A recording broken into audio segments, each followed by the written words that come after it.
That's dope. So, as oh, you said something. I want to touch that. Please. The hustling aspect. Yeah. You're right, and it's amazing because it did come through later, but hustling and hip hop, they're two separate cultures. And the hustling culture has been around for, we could argue, for much longer than the hip hop culture. And so, of course, in hip hop, we were still adjacent to that hustling culture. So, of course, you saw people who went over both.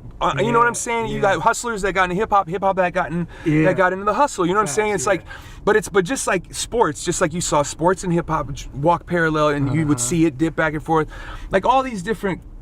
All of this is culture. You know what I'm saying? It's like right now, just us. We're driving around and we're not seeing a whole lot, but we're seeing a whole lot of what this culture is and how hip hop culture has affected exactly what's in front of us. How hustle culture has affected exactly what's in front of us. Yeah, I agree with you 200%.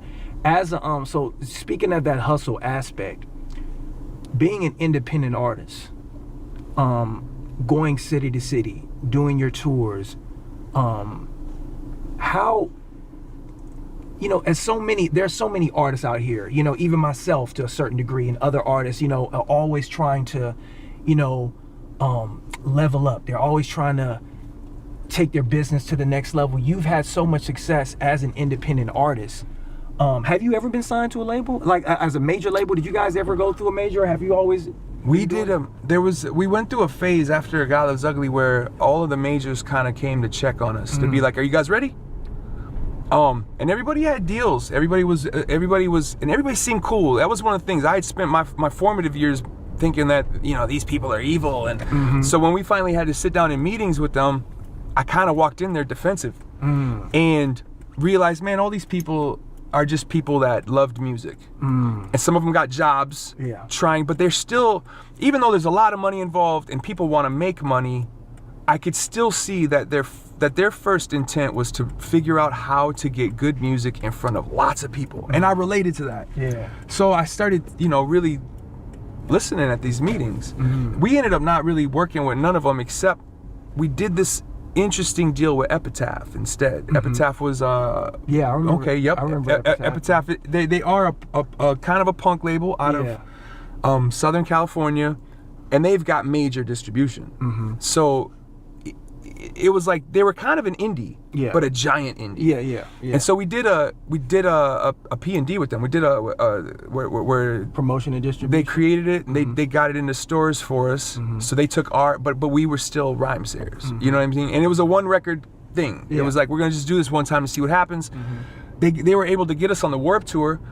Their weight on the Warped Tour, their you know, influence, they were allowed to squeeze us onto that, and that was everything for us. Because now suddenly, because, you know, we'd been touring already. The homies already had us really hitting every single city in the world. God Loves Ugly went everywhere. But we were going to cities that didn't have record stores that sold my records.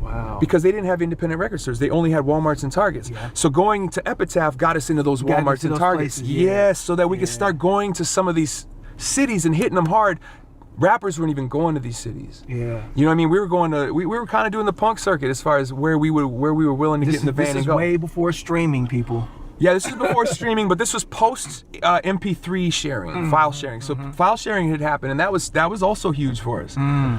Our timing was everything. We got so lucky with where we came in during the file sharing, and where we were as an independent label. Everything that was going on in the majors, all the majors were like trying to figure out how to get the next Eminem. And so us not working with them still put us on the radar of everybody. Suddenly it was kind of like, you know how like infamy is still fame kind of a concept? Like the fact that we didn't do these deals became a talking point. Wow. You know what I'm saying? And it got us a little bit of pub for that, you know what I'm saying? As far as because that you're actually that you guys are that we decided to stay. We decided to stay independent by choice and just go. Nah, we're gonna go make less. We know that, but we're gonna play the long game. You know what I mean? Like, and that became a thing journalists would ask about. You know what I'm saying? And so it was kind of like our timing was accidentally fresh. You know what I mean? Because there's nothing, you know, none of that stuff was kind of in our control.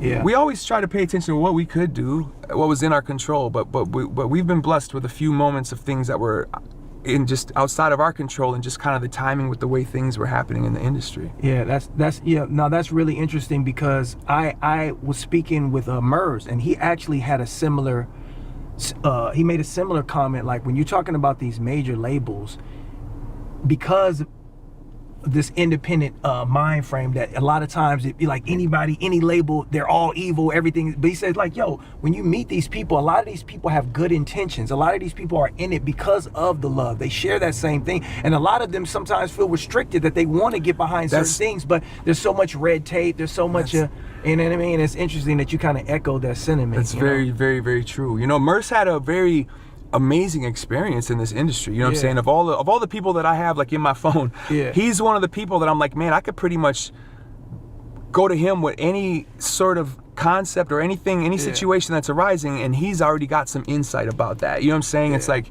you know, and so he's an amazing resource, I think, for this culture, in the sense of actual experience. You know, boots on the ground experience. You know what I'm saying? And so I'm so glad that he's, you know, outspoken and has it in him to talk and share this information with people. Shout out to Mers, man. Shout out to Mers. So you mentioned something about, well, there was, oh damn, I forgot what I was about to say. There was something that continuing to do this, I'm just curious, like, the motivation, like